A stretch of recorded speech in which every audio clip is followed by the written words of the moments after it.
Glória a Deus. Glória a Jesus. Eu quero cumprimentar todos os irmãos, todas as irmãs, com uma boa noite na paz do Senhor. Amém? Amém. Glória a Deus. Abra sua Bíblia no livro do profeta Isaías, no capítulo de número 6. Glória a Deus. Isaías, capítulo de número 6. Glória a Deus.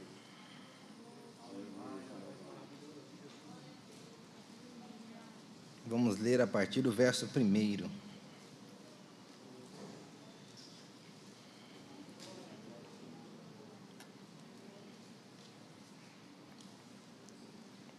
Diz assim: no ano da morte do rei Uzias, eu vi o Senhor assentado sobre um alto e sublime trono, e as abas de suas vestes enchiam todo o templo. Serafins estavam por cima dele, e cada um tinha 6 asas. Com 2 cobria o rosto, com 2 cobria os seus pés, e com 2 voavam. E clamavam uns para os outros, dizendo: Santo, Santo, Santo é o Senhor dos exércitos, toda a terra está cheia da sua glória. As bases do limiar se moveram à voz do que clamava, e a casa se encheu de fumaça. Então disse eu: ai de mim, estou perdido, porque sou um homem de lábios impuros, e habito no meio de um povo de impuros lábios. E os meus olhos viram o Rei, o Senhor dos exércitos. Então um dos serafins voou para mim, trazendo na mão uma brasa viva que tirara do altar com uma tenaz. Com a brasa tocou a minha boca e disse: eis que ela tocou os teus lábios. A tua iniquidade foi tirada, e perdoado todo o teu pecado. E depois disso, ouvi a voz do Senhor que dizia: a quem enviarei? E quem há de ir por nós? Disse eu: eis-me aqui, envia-me a mim. Amém? Essa semana, eu estava conversando com um amigo, nós estávamos comentando como que a situação está ficando cada dia mais complicada. E ele estava conversando comigo, falando de uma possível outra onda com relação à pandemia. E ele disse: Gesiel, se chegar a esse ponto, o que nós vamos fazer? A conversa desenrolou, mas o que nós vamos fazer ficou martelando na minha cabeça. E quando eu estava lendo e meditando nesse texto aqui, Deus ele nos trouxe algumas lições para mim, que eu quero compartilhar com a igreja, do que devemos fazer em tempo de crise. O que devemos fazer em tempo de crise? Nós percebemos que, não só no Brasil, mas por nós estarmos aqui, com essa ênfase que a crise está lastrada. A questão da inflação, a questão política, social, brigas e mais brigas. E a gente percebe que ainda nós estamos em crise. Só que Deus, ele quer nos ensinar a estarmos vivendo em tempo de crise. Porque em breve essa crise vai passar para a igreja. E nós estaremos morando com Ele no céu. Foi o que foi cantado aqui. Só que o que nós precisamos fazer em tempo de crise? Quando a gente lê Isaías, no capítulo de número 6, no primeiro verso fala que o rei, ele havia morrido. Isaías, por ter uma família de muitas posses, tinha um contato direto com o rei, tinha um contato direto com a alta sociedade da época. Então, ele tinha um relacionamento mais próximo com o rei. E o texto fala assim que no ano em que o rei Uzias morreu, aconteceu tudo isso que nós acabamos de ler. Interessante a gente perceber que Isaías estava vivendo um momento de crise na nação, porque o rei havia morrido. A situação política da época estava abalada. Havia morte na nação. O rei havia morrido. A situação estava complicada. Isaías estava vivendo um momento de crise. E, assim como nós, em momentos de crise, nós precisamos tomar algumas atitudes. A primeira que a gente aprende com Isaías está no verso 1, que nós acabamos de ler, que diz assim: no ano em que morreu o rei Uzias, eu vi o Senhor assentado num trono alto e exaltado, e a aba de suas vestes enchia todo o templo. Quando nós olhamos tudo isso, Isaías, ele tomou uma atitude muito importante em momento de crise, que é uma atitude que eu e você precisamos estar colocando em prática. A atitude que Isaías tomou é que no momento de crise, em vez de ele se desesperar, ele foi para a casa de Deus. Nós precisamos entender que, por mais que o mundo esteja abalado, que o mundo esteja em crise, que parece que não tem uma solução, nós que estamos procurando ser cristãos da melhor maneira possível, acreditando em Jesus como nosso único e suficiente Salvador, não precisamos desesperar. O que nós devemos fazer é vir para a casa de Deus. Isaías, no momento de crise, ele foi para a casa de Deus.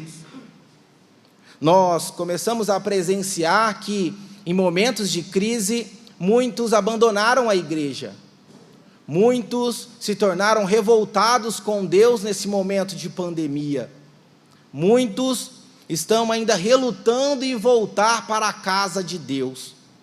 Só que quando nós olhamos Isaías, e o encontro que Deus teve com ele, mostra que a atitude dele não se desesperar no meio da crise, mas ir para o templo, buscar a presença de Deus, foi o diferencial para a vida dele a partir daquele momento. Nós começamos a ver que a vida do profeta Isaías, existe um Isaías antes do capítulo de número 6, e um Isaías depois do capítulo de número 6. A gente percebe que quando nós estamos indo em direção a Deus, buscando mais a Deus, indo à casa de Deus, o nosso desespero é transformado em calmaria, como foi cantado aqui.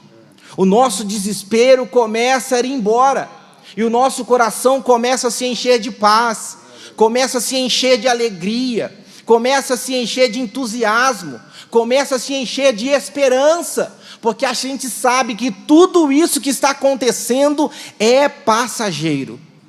Então o fato de nós estarmos já aqui nessa noite, nós já estamos vencendo essa crise, nós já estamos depositando a nossa confiança em Deus, que é o Deus que pode resolver toda e qualquer situação.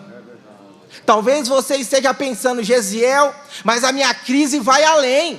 A minha crise não é só relacionada à situação externa aí. A minha crise é na alma, uma crise espiritual. Às vezes a minha crise é financeira, minha crise é familiar.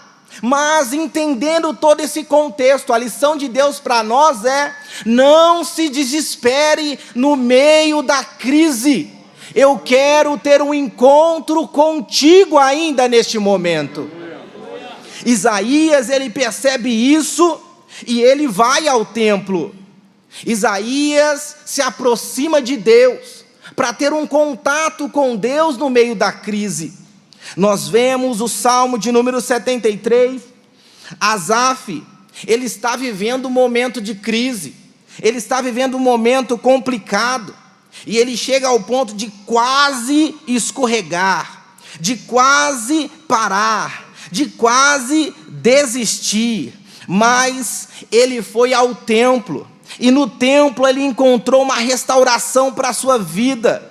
Ele conseguiu uma compreensão para os problemas que ele estava vivenciando, no sentido existencial.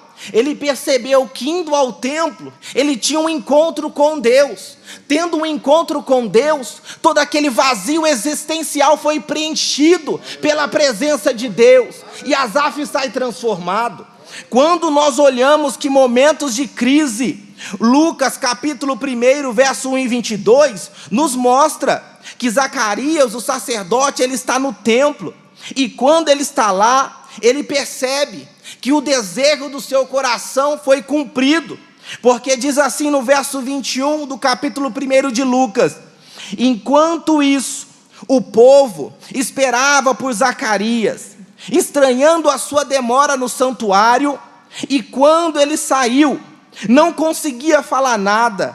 O povo percebeu então que ele tivera uma visão no santuário, e Zacarias falava por sinais, mas ele permanecia mudo. Olha, a visão de Deus para Zacarias aconteceu dentro do santuário. Aquela visão foi tão grande, tão forte, que ele ficou mudo, ele não conseguia falar, e aí ele começou a utilizar a língua de sinais. Ele tentou se comunicar ali com as pessoas que estavam ali, e todos perceberam que ele teve uma visão dentro do templo. Aquela visão foi uma visão especial, aquela visão foi uma visão particular. Sabe por quê? Porque mesmo que estamos todos aqui, Deus nos conhece na individualidade. Deus, ele sabe o meu problema, que não é pouco, é muito, Deus sabe. Mas Deus não sabe só o meu problema, Deus sabe o seu problema, Deus sabe a sua dificuldade, Deus sabe a sua dor, Deus sabe os seus anseios, Deus sabe os seus sonhos. Deus te conhece por completo. Quando Deus olha do céu para nós que estamos reunidos aqui, Ele vê cada um na individualidade, e Ele é poderoso para falar contigo nessa noite, te visitando e mostrando que Ele tem uma visão diferenciada para a tua vida, para a tua história, para o teu ministério. Deus, Ele é poderoso para resolver qualquer situação em tempos de crise. Aleluia. Deus, Ele é poderoso. Quando nós vamos olhar a história de Ana, ela estava com uma dificuldade de ter filho. Ela tinha uma complexidade dentro de casa, porque uma outra mulher que estava ali ficava provocando ela. Só que a Bíblia diz assim, que quando ela estava no ápice da sua crise, no ápice do seu problema, da sua dificuldade, ela foi ao templo. Quando ela chegou ao templo, ela dobrou o seu joelho. Quando ela dobrou o seu joelho, ela começou a rasgar o seu coração. Ela começou a abrir a sua alma, e ela começou a dizer para Deus tudo aquilo que Deus já sabia. Ela começou a falar para Deus tudo aquilo que Deus já conhecia. Mas foi no templo que Deus usou o profeta para dizer, e chama sacerdote ali para falar: olha, Deus vai fazer conforme a tua oração. Um ano depois, o milagre acontece. Ana recebe o milagre da parte de Deus. Mas tudo começou no momento de crise. Mas tudo continuou quando ela foi para o templo se derramar na presença de Deus. Meus irmãos, nós precisamos entender: na casa de Deus, Ele quer se aproximar de você. Na casa de Deus, Ele quer ter um relacionamento a mais com você. Na casa de Deus, Ele tem coisas boas para fazer na sua vida, porque a Bíblia fala em Mateus no capítulo 11, no verso 28, que o desejo de Deus é que todos sejam sarados da sua ansiedade, que todos sejam aliviados da sua carga. Esse é o desejo de Deus: resolver a crise, resolver o problema, resolver a situação que parece caótica. Mas Ele está dizendo: olha, quer dar o primeiro passo? Não se esqueça, eu quero ter um relacionamento contigo na minha casa. Deus, Ele não quer que nós venhamos num culto como este de domingo, que saímos da nossa casa, que separamos um tempo para vir na igreja, para sair da mesma maneira que a gente chegou, não. O desejo de Deus é que venhamos sair daqui transformados, mais alegres, mais cheios de esperança, mais cheios de vida, com menos problemas, com menos palavras negativas, pensando e acreditando e confiando que Ele pode resolver toda essa crise. Deus quer que venhamos sair daqui diferente. Quando nós olhamos ainda no verso de número 2 e 3 de Isaías capítulo 6, está a segunda coisa que nós precisamos fazer em tempo de crise. Diz assim, que acima dele estavam serafins, cada um deles tinha 6 asas, com 2 cobria o rosto, com 2 cobria os pés, e com 2 voavam, e proclamavam uns aos outros, dizendo: Santo, Santo, Santo, é o Senhor dos exércitos, a terra está cheia da sua glória.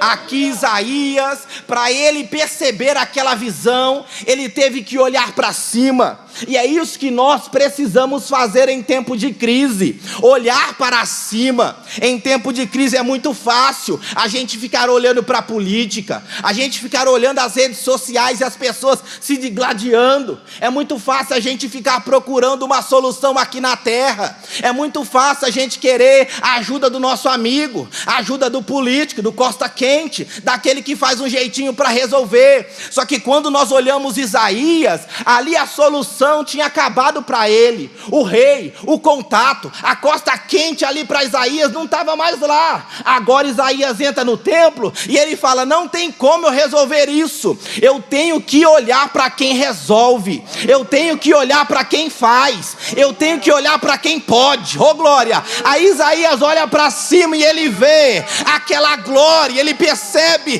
que toda a terra está cheia dessa glória. A visão de Isaías é transformada, porque ele está olhando para cima. Meus irmãos, o diabo, ele quer fazer com que venhamos olhar para baixo, ficar reclamando de tudo que acontece, vendo situação negativa em tudo, mas Deus não. Deus quer que nós venhamos erguer a nossa cabeça, olhar para o céu, porque a nossa vitória vem de Deus. A nossa vitória vem de Deus. Isaías olhando para cima, olha, meus irmãos, quando a gente vai ver em Mateus, no capítulo de número 4, Jesus, ele está no deserto e começa a tentação. Quando o diabo aparece, ali em um momento complicado, Jesus está em jejum, em oração, e neste momento o diabo aparece, e o diabo fala assim: olha, está vendo essas pedras aqui? Se você realmente é Deus, você pode transformar essas pedras em pães, e aí você pode saciar a sua sede. Olha, o que o diabo queria fazer com que Jesus olhasse para baixo, as pedras ficam embaixo. Se Jesus ao menos pensasse, ou desejasse transformar aquelas pedras em pães, o que não aconteceu, ele teria que olhar para baixo. É isso que o diabo quer fazer conosco, que venhamos ficar olhando para baixo, derrotados, pensando que a nossa vida não vale nada, pensando que a gente não vai conseguir nada. Mas Jesus já responde para ele e fala assim: olha, nem só de pão viverá o homem, mas de toda a palavra que sai da boca de Deus, que sai da boca de Deus, que sai da boca de Deus. O diabo não desiste.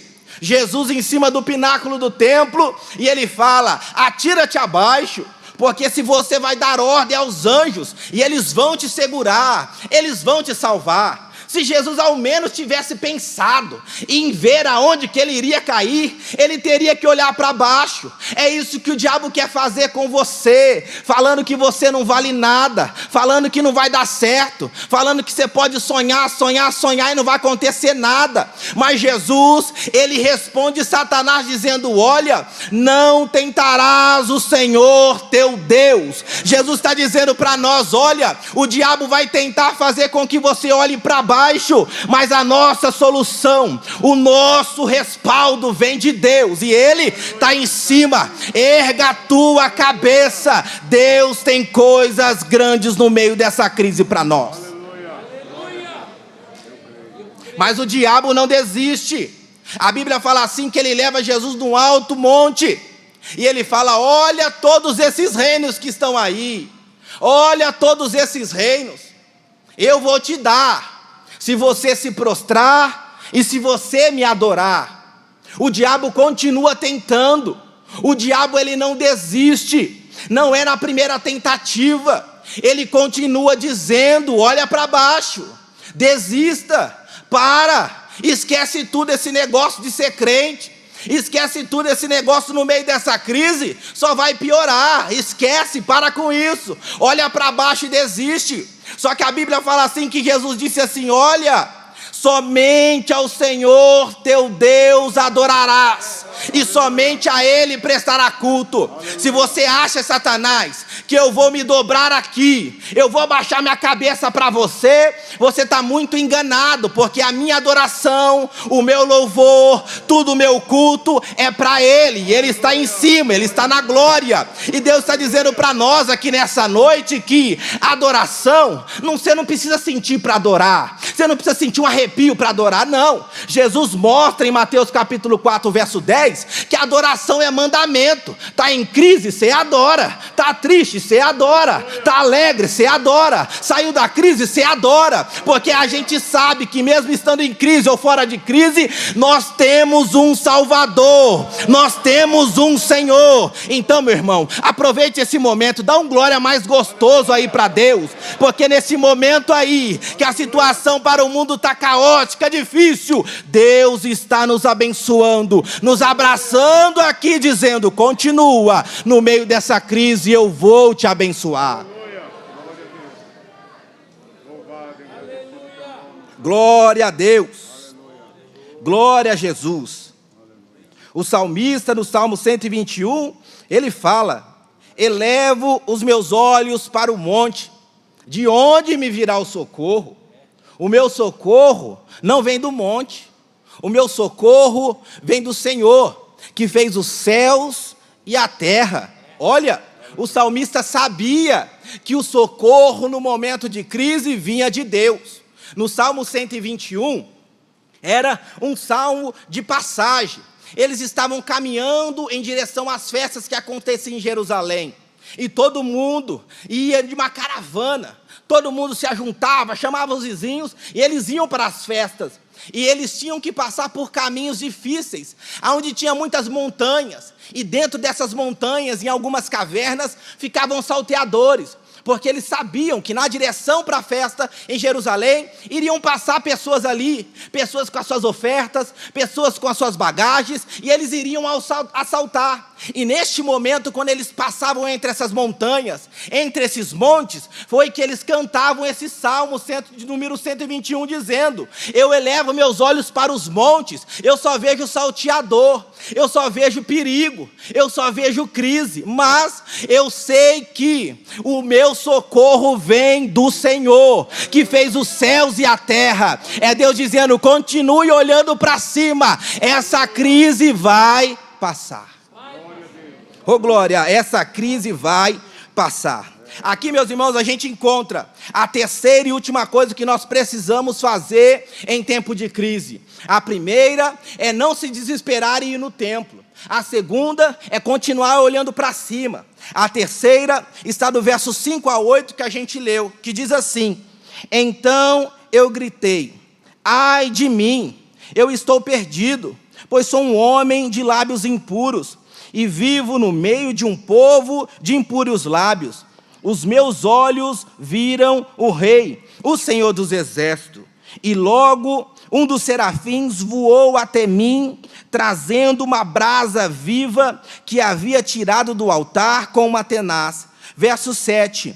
Com ela tocou a minha boca e disse: vejo isto, tocou os seus lábios, e por isso a sua culpa foi removida e o seu pecado perdoado. Então ouvi a voz do Senhor, que clamava dizendo: quem enviarei? Quem há de ir por nós?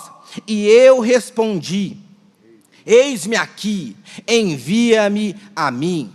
Meus irmãos, olha, no capítulo de número 5 de Isaías, nós vamos ler e perceber que você pode ler em casa. Isaías, ele começa a profetizar, ele começa a falar para o povo, e ele começa a denunciar o pecado da nação. E você vai ver em Isaías, no capítulo de número 5, ele dizendo no verso de número 8, ai dos que ajuntam casa. No verso 11 ele fala, ai dos que levantam pela manhã. No verso 18 do capítulo 5 ele fala, ai dos que puxam para si a iniquidade. No verso 20 ele fala, ai os que o mal chamam para o bem. Verso 21 ele fala, ai dos que são sábios aos seus próprios olhos. Verso 22 do capítulo 5 ainda ele fala, ai dos que são heróis para beber vinho. Meus irmãos, aqui Isaías, ele está apontando o pecado de todo mundo. Ele está mostrando aí algo que algumas pessoas ainda não estavam vendo. Isso aqui, meus irmãos, não estava errado. Por quê? Ele estava apontando o erro, mas o que ele precisava ter era credibilidade para falar. E para ter credibilidade para falar, nós temos que viver aquilo que pregamos. E foi aí que ele tem um encontro com Deus. E quando ele tem um encontro com Deus em meio à crise, agora ele não aponta para o outro. Agora ele não fala ai daquele irmão, ai daquela irmã, não. Ele fala ai de mim. Ai de mim. O que nós precisamos fazer em tempo de crise é nós entendermos e ter consciência do nosso pecado. Nós precisamos ter consciência da nossa pecaminosidade, porque é muito fácil apontar para os erros dos outros, é muito fácil apontar para o pecado dos outros, mas Isaías ele tem um encontro com Deus, e Deus transforma a vida de Isaías ao ponto que ele entende que ele era pecador. Ele fala, eles são pecadores, mas eu sou também. Eles erraram, mas eu erro também. Eles são de impuros lábios, mas eu sou também. Deus, eu sou um pecador.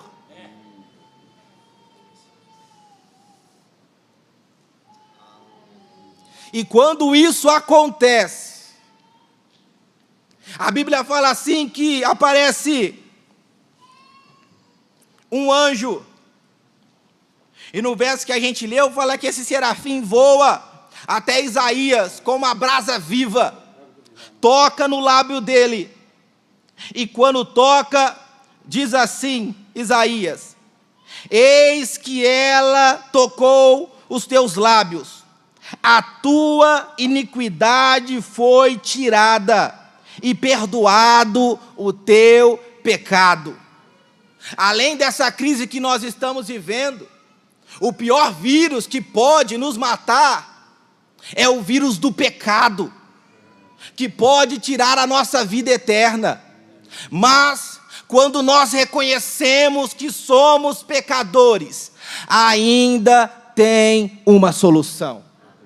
Porque a Bíblia fala em 1 Timóteo, no capítulo 2 e verso 4, que Deus deseja que todos sejam salvos e cheguem ao pleno conhecimento da verdade.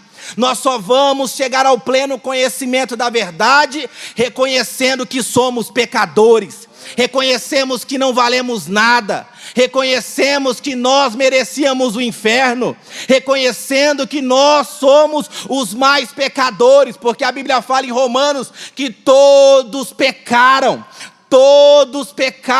e destituídos estão da glória de Deus. É Deus dizendo para nós, olha, nós precisamos entender no tempo de crise que nós estamos perdidos, mas não por conta desse vírus que está aí. Nós estaremos perdidos se nós deixarmos o pecado tomar conta do nosso coração e não reconhecemos que somos pecador e precisamos de um Salvador. Jesus está dizendo, olha, essa crise vai passar, mas você precisa passar nela santificado, você precisa passar nela perdoado, você precisa passar nela com todo pecado e iniquidade tirado de você. Mas para isso acontecer, nós precisamos reconhecer e falar: Senhor, ai de mim. Ai de mim. Deus nos trouxe aqui nessa noite para falar em particular com cada um que está aqui, para que venhamos reconhecer e falar: ai de mim, ai de mim.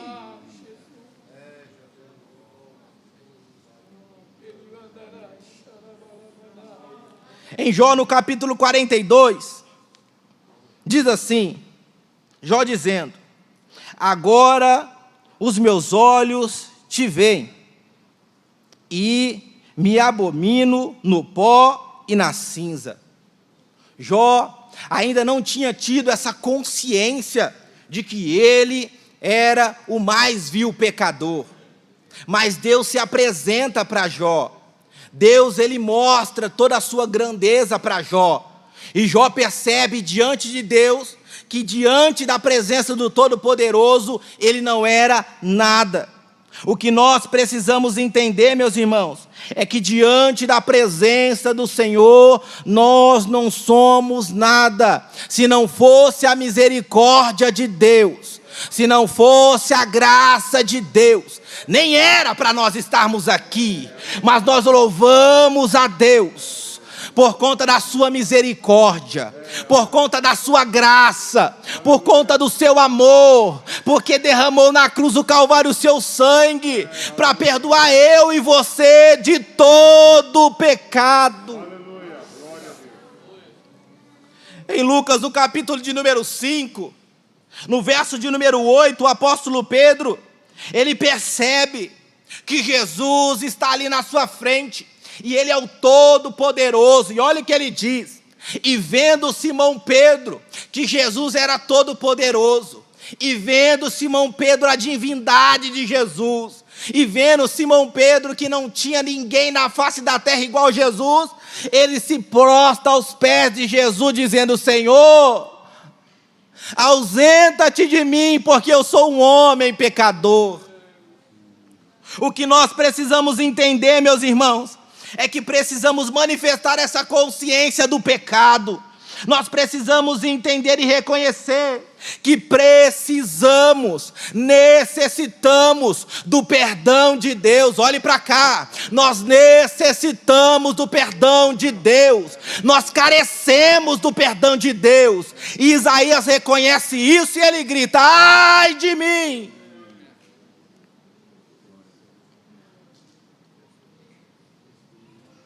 Ai de mim. Será que você tem reconhecido que você precisa do perdão de Deus? Porque nós somos pecadores.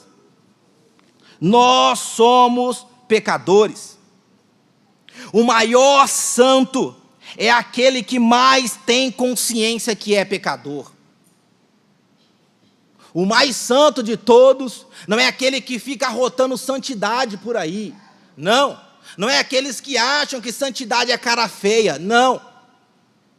O maior santo de todos é aquele que ele reconhece que ele é o mais pecador de todos. E ele necessita do perdão de Deus para a sua vida. Porque ele sabe que sem o perdão de Deus ele é um condenado ao inferno. Que sem o perdão de Deus ele é um condenado a perder a sua vida eterna para todo sempre. E ele entende, ele fala: ai de mim.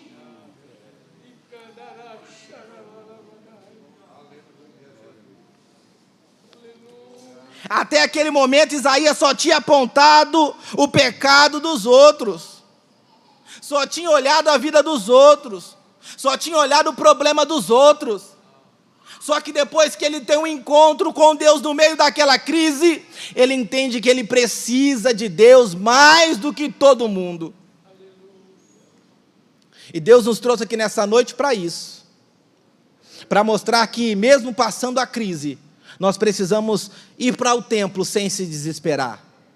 Nós precisamos continuar olhando para cima no meio dessa crise. E ainda mais, mesmo no meio da crise, precisamos ter consciência que somos pecadores e carecemos do perdão de Deus.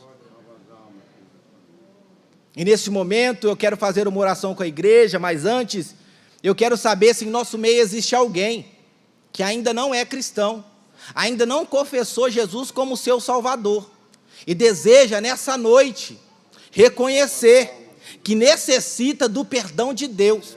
A igreja quer orar por você. Tem alguém? Levante a sua mão, como eu estou fazendo aqui. Você que deseja aceitar esse Jesus, você que deseja aceitar o perdão para os seus pecados, faça assim como eu estou fazendo, que a igreja vai orar em teu favor. Tem alguém?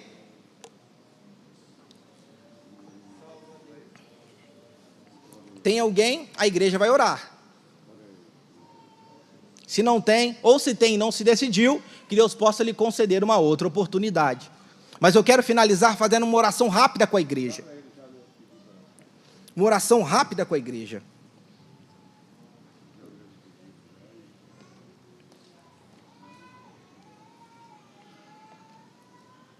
Você crê que Deus te trouxe aqui com um propósito especial? Diga amém. Nós vamos orar. E junto dessa oração nós vamos unir os pedidos que chegaram até aqui. Pedidos de oração.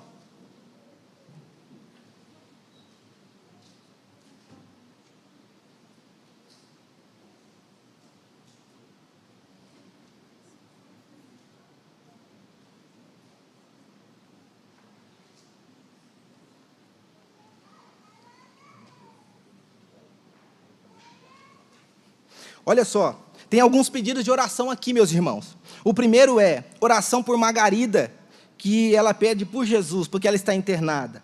Oração por Ricardo, que está com câncer no pâncreas, mas ele crê que Jesus pode curar e salvar. Oração por Paulo, que não está passando muito bem. Irmão Marcelo pede oração por seu restabelecimento da sua coluna, já melhorou. Porém, seu joelho começa a doer um pouco, então vamos continuar orando, meus irmãos. A oração pela saúde da Doralice e da sua família, da Genilce, que está acamada, e por Maria Aparecida, que vai passar por uma cirurgia. O irmão Ricardo pede oração por Carolina, que irá também passar por uma cirurgia amanhã. E tem 2 agradecimentos aqui. O primeiro é que os jovens de valor, o grupo de jovens, agradece a Deus por mais um ano de vida dos jovens Cleverton e o Abner. Deus abençoe.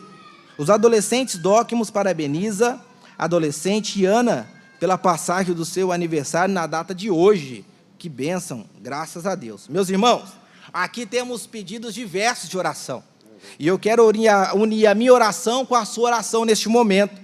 Porque a palavra de Deus que foi ministrada nessa noite mostra que, mesmo em momento de crise, Deus ele tem coisas novas para fazer na nossa vida. Deus ele tem visões novas para nos fornecer. Deus ele quer mudar alguma coisa na nossa estrutura. Mesmo em tempo de crise, nós viemos no lugar certo.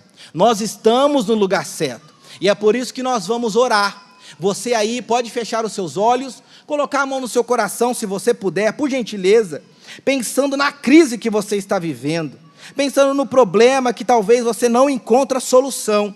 E neste momento nós estaremos orando com todos os pedidos e crendo no Deus Todo-Poderoso que pregamos e adoramos aqui. Querido Deus, eterno Pai, nós estamos aqui juntos, Senhor, orando, juntos intercedendo. Todos esses pedidos de oração que foram apresentados, todos esses pedidos de oração que foram mostrados a Ti, o Senhor conhece, o Senhor sabe. Todos que estão aqui com a mão no seu coração, pensando naquela dificuldade, pensando em algo que pode ser uma crise, Senhor, mas o Senhor sabe, o Senhor conhece, e nós estamos orando aqui porque nós acreditamos no poder da Tua palavra, que o Senhor pode restaurar, que o Senhor pode transformar, que o Senhor pode curar, que o Senhor pode dar saúde.